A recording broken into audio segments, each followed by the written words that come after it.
Voilà, donc bonjour tout le monde. Je vais essayer de revenir un petit peu ce qu'a dit mon collègue tout à l'heure. Donc il a tout dit. Donc je vais essayer de reprendre un petit peu d'une manière comme ça en flashback certains états d'addictologie. Donc aujourd'hui on parle beaucoup plus d'addiction que de toxicomanie. Donc c'est un terme qui revient un petit peu dans les classifications internationales par rapport justement à cette problématique. Donc voilà. L'Algérie, comme il a dit tout à l'heure fort bien, donc l'Algérie compte aujourd'hui un nombre important de personnes qui souffrent de conduite addictive. Et cette situation pose un véritable problème de santé publique. Donc l'Algérie était un pays qui se voyait dans une position transitaire, mais maintenant c'est un pays consommateur. La gendarmerie nationale et les services de sûreté nationale annoncent régulièrement des découvertes de plantations de drogue dans différentes régions du pays. Donc ils ont trouvé 15 hectares de plantations d'opium dans la wilaya d'Adrar, un jardin de cannabis découvert à Ouergla et 2 hectares à El-Menia et Gerdaya. Donc vous voyez un petit peu le danger qui concourt l'Algérie aujourd'hui. Donc 127 tonnes de cannabis marocain ont été saisies en 2013 par les services de la gendarmerie nationale, 700 kilos de cocaïne récemment saisis sur le port d'Oran en 2018, et les services de police judiciaire ont saisi au mois d'août 2022 54 088 comprimés de psychotropes, 5 kg, 744 grammes de cannabis et 566,14 de cocaïne et d'héroïne aussi, hein. Donc les drogues dures, les drogues les plus dangereuses. Donc il n'existe pas, en général, une société sans addiction. Donc l'addiction, elle est définie d'une manière double. Donc soit on parle d'addiction neurobiochimique aux substances, l'alcool, tabac, cannabis, héroïne, cocaïne et psychotropes, selon la classification internationale du DSM-5, où on classifie ça comme désordre de l'usage de substances. Et puis on a les addictions cérébrotoniques au virtuel, donc au portable, écran TV, Internet, jeux de vidéo, lecteurs électroniques, réseaux sociaux et sites pornographiques. Donc elles sont, je dirais, signifiées par un désordre de l'usage de l'écran. Donc toute action, traitement, substance capable de stimuler toute l'activité cérébrale, comme l'a fort bien dit tout à l'heure mon collègue. On distingue 3 types de conduite addictive. Donc on a l'usage occasionnel, on a l'usage nocif à problème et on a après la dépendance. Maintenant, on commence par l'addiction au virtuel. Donc en Algérie, il y a une étude qui a été faite sur 14 822 jeunes à Bouzerrea par l'établissement de santé de proximité et sur une population âgée entre 8 et 22 ans. Et on a trouvé quand même, c'est-à-dire que cette étude, que les jeunes se donnent beaucoup plus à cette addiction au virtuel d'une manière très très accélérée. Et ça consomme tout à fait leur usage au quotidien. Et ça pose énormément de problèmes dans leur apprentissage scolaire et dans les autres apprentissages. C'est-à-dire, c'est aussi plusieurs classifications aussi désignent l'addiction au virtuel. On a l'Internet addiction désordre, on a l'addiction à une forme de communication interpersonnelle, la pathologie Internet use et la communication addiction désordre, comme on le définit. Donc on a aussi la définition suivante, dépendance à Internet. On parle aujourd'hui aussi de la cyberaddiction ou la cyberdépendance, le nétaholisme, les troubles de la dépendance à l'Internet, Internet Addiction Behavior et la cyberaddiction. Donc l'addiction est-elle un trouble du contrôle du cerveau? Oui. L'addiction, oui, c'est un trouble du contrôle du cerveau. Donc toutes les substances addictives perturbent le circuit de la récompense, augmentant la dopamine dans les noyaux accumbens impliqués dans la sensation du plaisir, et tout à l'heure, mon collègue a parlé de la dopamine, de la sérotonine, et tous les circuits qui sont incriminés dans cette dépendance. Et là, c'est le schéma. Est-ce que l'écran agit sur la plasticité cérébrale? Bien sûr. L'usage excessif entraîne un appauvrissement neuronal des centres de la substance grise et des voies de la communication des substances blanches au niveau du cerveau. Et bien sûr, l'écran, il a tout le temps a eu, bien sûr, un effet positif et un effet négatif délétère, surtout pour les enfants âgés de 0 à 2 ans. Et il provoque l'addiction et l'instabilité suite au zapping. Et aujourd'hui, on essaye de donner quand même pas mal d'informations sur l'autisme et l'addiction au virtuel chez les enfants. Donc ce sont des études qui se font aujourd'hui et on n'a pas encore de véritables réponses scientifiques.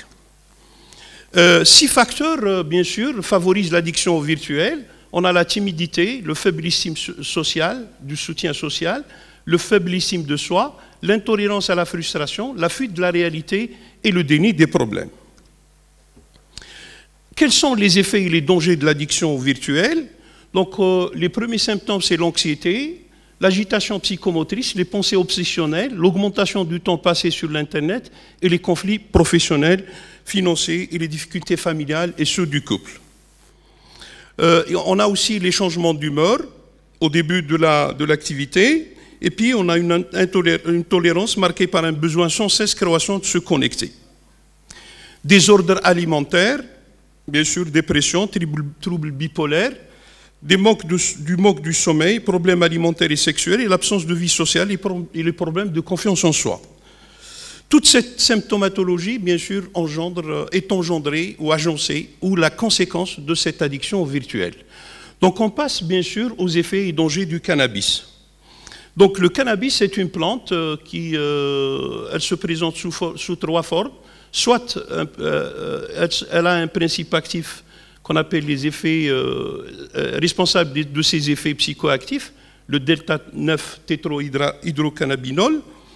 Et à quoi se ressemble? Donc on a l'herbe, le hashish et l'huile, le marijuana, le shit et l'huile. Donc ils sont ici sur la table. Donc, qu'est-ce qu'elle donne comme symptômes? Donc, on a l'euphorie. Généralement, on le voit dans l'hypomanie, les légères somnolences et l'augmentation des palpitations cardiaques. Diminution, bien sûr, de la salivation, vasodilatation des vaisseaux sanguins. Généralement, on trouve les gens qui sont addicts au cannabis avec des yeux rouges et parfois sensation de nausée. Difficulté, bien sûr, de concentration, dépendance neurotoxique et beaucoup plus de risques sociaux, c'est-à-dire des délits ou des actes médicaux légaux. Hallucinations, bien sûr, toutes les hallucinations visuelles, olfactives, gustatives, auditives et synesthésiques, dédoublement de la personnalité et sentiment de persécution. Maintenant, on va vers la cocaïne. La cocaïne, c'est une fine poudre blanche extraite de la feuille de cocaïne, comme l'a fort bien dit tout à l'heure mon collègue. Elle se consomme fumée ou sniffée ou injectée. Elle provoque une euphorie immédiate, sentiment de puissance et indifférence à la douleur et à la fatigue, et généralement des états dépressifs. Pourquoi état dépressif? Parce que diminution de la sérotonine, de la noradrénaline entraîne inéluctablement quelque chose de l'ordre de l'affaissement de l'humeur et par là la dépression. Donc une vasoconstriction, des troubles du rythme cardiaque, troubles de l'humeur et des délires paranoïdes. Des attaques de panique, des tachycardies, des amnésies, donc des troubles de mémoire. Et là, pourquoi troubles de mémoire? Parce que ça touche, bien sûr, ça touche les circuits sérotoninergiques et dopaminergiques. Et à ce moment-là, il y a une diminution de ces neurotransmetteurs qui peuvent engendrer, bien sûr, par effet de conséquence, les 2 hippocampes. Et par là, ça donne, bien sûr, les problèmes de l'amnésie. Levée de l'inhibition et passage d'actes médicaux légaux. Donc le matériel utilisé généralement pour sniffer peut transmettre le virus, bien sûr, des hépatites en cas d'injection, et surtout le VIH. Maintenant, on va passer vers un autre produit qu'on appelle l'ecstasy. Donc l'ecstasy, c'est la drogue d'aujourd'hui, c'est une molécule chimique, le MMDA, donc responsable des effets psychoactifs. Elle est fabriquée par des chimistes dans les laboratoires clandestins. Donc elle se présente sous forme de comprimés à gober au cours des rave parties, donc les festivités, les bars, les boîtes de nuit généralement. Donc elle donne comme symptômes anxiété, augmentation de la tension artérielle, accélération du rythme, contraction des muscles de la mâchoire, bouche sèche, déshydratation de l'organisme.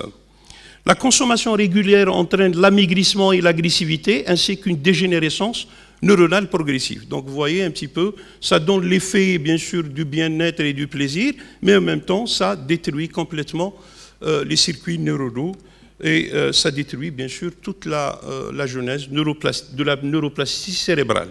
Maintenant on passe à l'effet et danger de la LSD.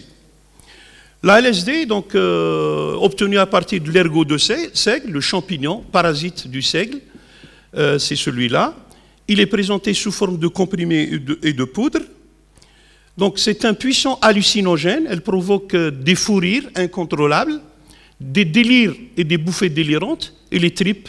Donc un trip peut durer entre 5 à 12 heures. Sous l'ecstasy, bien sûr. Des états confusionnels, des crises de panique, et altération de l'état général qui va vers l'épuisement et la dénutrition. Maintenant, on va vers un autre danger qui est l'héroïne.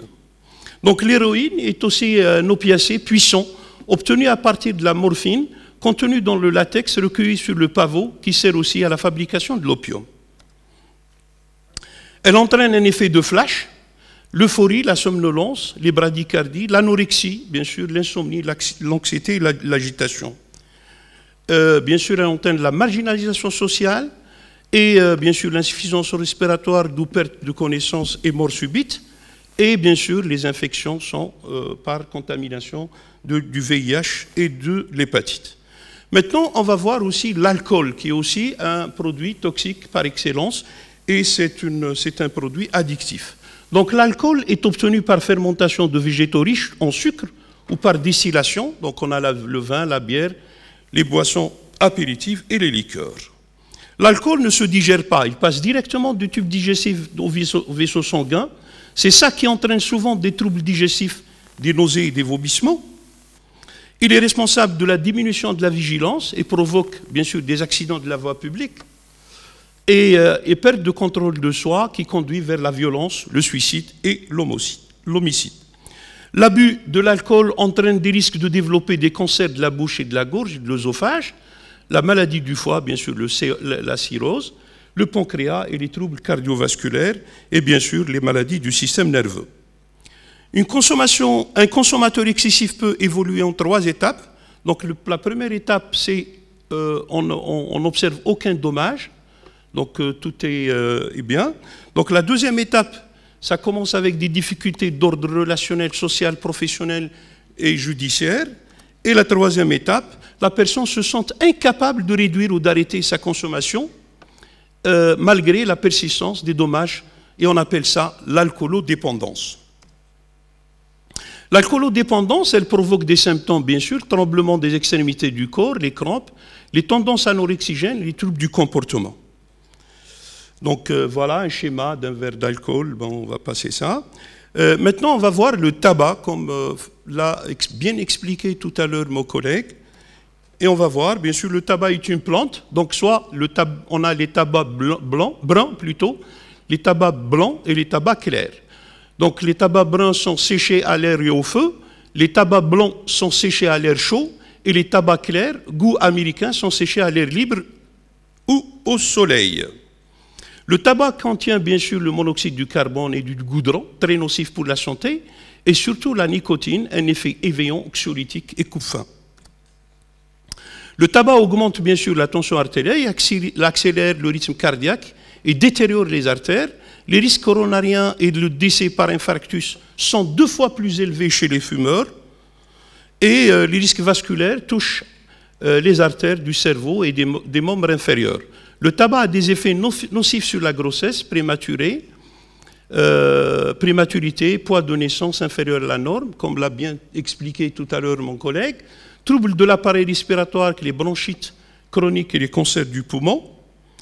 La nicotine augmente la sécrétion des acides gastriques qui agissent sur le système nerveux central.